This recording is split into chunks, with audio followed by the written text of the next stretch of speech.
Y'all, the Tasha K case just took another twist and turn. What am I talking about? Let's get right into it. So remember the last story I did about Tasha K threatening that reporter, Dennis Byron, who has also been covering her case. Y'all, this is going to get deep, so pay attention. Dennis Byron has been one of the only, well, not the one, but the best reporter I've seen so far. His info will be down there live covering Tasha K's case. I'm also going to be covering the case live all week. If you just want to get a definitive thing of what's going on, keep checking my page Monday through Friday and on the weekends, and I'll have something. But let's get back into it, right? All right. Ooh, I'm so excited. Ugh. So listen, Dennis Byron, right, accused Tasha K. This is back in 2019 when the Cardi B case first started. Accused her of threatening his life, right? The thing is, this was swept under the rug, right? It didn't pick up. Powers that be squashed it. But yo, it is now resurfaced. And guess what? Not only did a Virginia District Court judge issue a protective order against Tasha K, right? Who operates the YouTube channel Unwind with Tasha K, but he issued a protective order because he found validity in what Dennis Byron was saying about Tasha K threatening his life. She has a protective order, and get this, she was forced to surrender all firearms. She was forced to surrender all firearms. You guys, now here's the thing, right? That I'm still looking into and investigating. But listen, there's a lot going on. It is unclear on whether this was a permanent order of protection or whether this is a protection order that only lasted a year. This order was issued around April of 2019. I am reaching out to people to actually see how long this protection order is from and if she is still under this protection order. But guys, this is huge. One, Tasha K literally threatened a journalist, and the court of Virginia issued a protective order because they thought there was some type of credibility to these statements. Now, Mr. Byron also says that Tasha's father and his friends threatened him to actually hurt him, but it is not over, right? Why was this issued?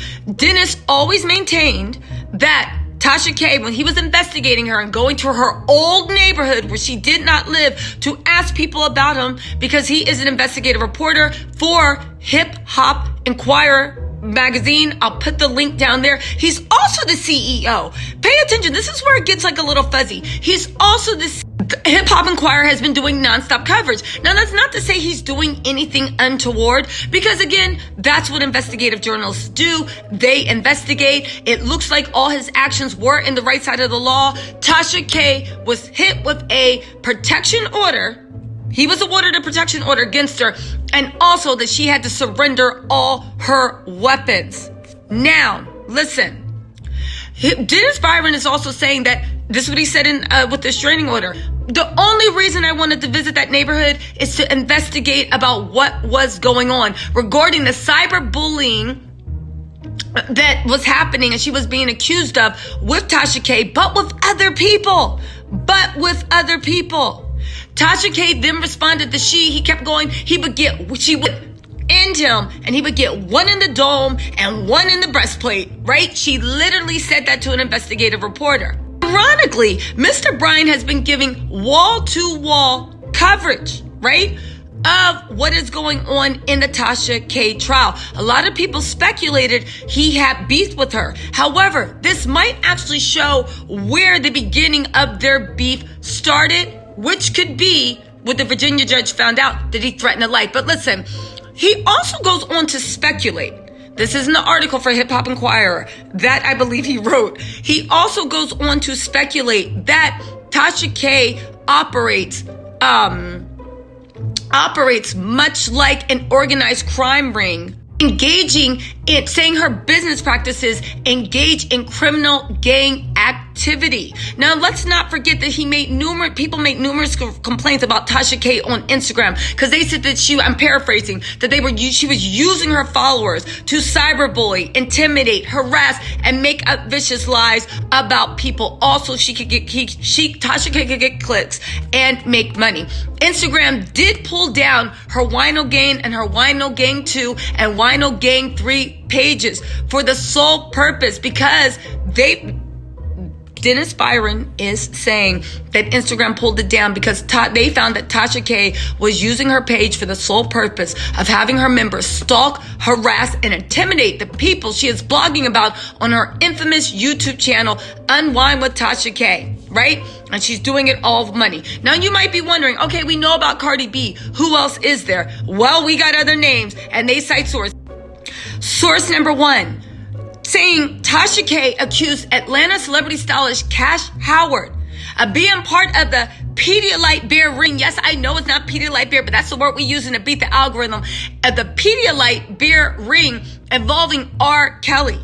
Tasha K then went on to publicly label her a transitional madam. I don't know what that meant. I didn't see that video. I don't know what that meant. I actually didn't know all this stuff about Tasha K and what's been going down. So we learning together. I'm taking a deep dive, y'all, right? Dennis Byron, the investigative journalist, that, again, he accused Tasha K of making death threats on his life. Tasha K was found to be credible, and the Virginia District Court issued an order of protection against her, and she was forced to surrender all her firearms. That investigative reporter, his link will be down below, said that they interviewed Howard on numerous occasions, and she vehemently denies knowing illegal activities committed by R. Kelly, right? And literally said that she has styled so many celebrities over the past 10 years. She really doesn't even know what she's talking about. She's just eating her rice, minding her business, and operating her clothing boutique, right? There's other stuff, right? Tasha K literally called a hospital and lied about being a cousin of a woman who had just recently given birth. She said she was the cousin. She tried to get the hospital to let her through. What was the purpose of this? Well, she claimed that the new mother was the mistress of Wendy Williams' never-do-well ex-husband, Kelvin Hunter. I think it's Kelvin Hunter, right? Now, Tasha K broadcasted the legal name of the woman and the hospital location of the newborn in one of her videos that was viewed 500,000 times. Now, she did claim that she was outing Kevin Hunter for allegedly having an affair with a new mother and father and child. Again, she did investigative report, but you lied and called a new mother in the hospital, and then you doxed them? Y'all, this is crazy. The mother was in the hospital, in a Pennsylvania hospital. And it's important to note that in Pennsylvania, both parties have to know they're being recorded, or else it's illegal. New York, only one person has to know they're being recorded. But a lot of states have a two-party thing. Pennsylvania was. So even her making the recording, Dennis Byron saying, is illegal. Listen, this story is developing, right? Like I said, it has been uncovered. I don't know how it got buried, but it has been uncovered. This has been 2 years in the making. Dennis Byron literally says that no one, especially a professional reporter doing his job, should be attacked or intimidated by any individual because they are uncomfortable with the subject of the story. He says he doesn't hold any personal malice against her, but he wants her to stop. He wants her to stop. He wants her to stop it now. And listen, he is on, y'all thought I was on Simon & Portia's neck. He is on Tasha K's neck. And y'all, I'm going to be reporting everything I read on Twitter, on the news programs, on blogs. You don't got to scour the whole World Wide Web to figure out what's going on. Just keep checking my page Monday through Friday. I'm going to give a definitive roundup of what's going on, just like I found this dirt. Y'all, sources are going to be in the link. Oh, and just to clarify, because I don't want to have to re-record this, I said that Dennis Byron wrote the article in the Hip Hop Inquirer. The link will be in there citing all this. However, he was actually being interviewed. By this, and the H8, the Hip Hop Inquirer's staff actually wrote this article. So I just want to clarify that, right? In case y'all be like, he ain't write it. What you talking about? Listen, he was interviewed, but he is CEO. You guys, I'm actually going a little bit deeper to see if there's anything else going on between Mr. Byron and Tasha K. And by anything on, I mean a lot of stories have been buried, a lot of powerful people involved, but we gonna get to the bottom of this mess. All right, y'all. Talk to y'all later. And let me know in the comments what y'all think about this. Did you even know this happened? Y'all, woo, this is going to be a busy week. I'm excited. All right, my little TisaTellss. Talk to y'all later.